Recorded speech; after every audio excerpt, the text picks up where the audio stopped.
அரசியல்ல யார் வேணா வரலாம். மு.க. ஸ்டாலின் சார் கூட இங்க வரட்டும். மக்கள் மாற்றத்துக்கு ரெடி பண்ணிட்டு இருக்காங்க. 10 வருஷமா இங்க எம்எல்ஏவும் கிடையாது, எம்எல்ஏ ஆபீஸும் கிடையாது. 10 வருஷமா திமுகவுக்கு இந்த மக்கள் ஓட்டு போட்டு கடந்த 5 வருஷத்துல ஜெயிச்ச ஆல்ரெடி திமுகவுடைய எம்எல்ஏ ஜெயிச்சு இங்க ஒரு தேர்தல் ஒரு எம்எல்ஏ ஆபீஸ் கூட போடல.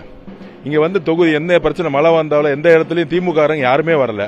அப்படி இருக்கும் பொழுது மு.க. ஸ்டாலின் சாரோ ஒரு மருமகனோ யார் வேணா வரட்டும். மக்கள் இங்க ஒரு மாற்றத்தை விரும்புறாங்க. இந்த தொகுதி மட்டும் இல்ல 234 தொகுதியில மாற்றத்தை ஏற்படுத்தணும்னு நினைக்கிறாங்க. அது திருச்சியிலேயே எங்க தலைவர் எந்த மாதிரி பிரச்சாரத்தை மேற்கொண்டாருன்னு தெரியும். ஒட்டுமொத்த திருச்சியுமே முடங்குச்சு. ஒட்டுமொத்த மக்களும் திருச்சியில எல்லா சாலைகளும் இருந்தாங்க. அது மாதிரி இன்னைக்கு ஒவ்வொரு தொகுதியும் நடந்துட்டு இருக்கு. அது வில்லிவாக்கத்தில் ஆரம்பிச்சு பெரம்பூர்ல ஆரம்பிச்சார் தலைவர். எல்லா தொகுதியிலும் இருக்கு. மொத்த குடும்பம் இங்க வந்தாலும் வெற்றி எப்பயுமே தமிழ் வெற்றி கழகத்துக்கு தான்.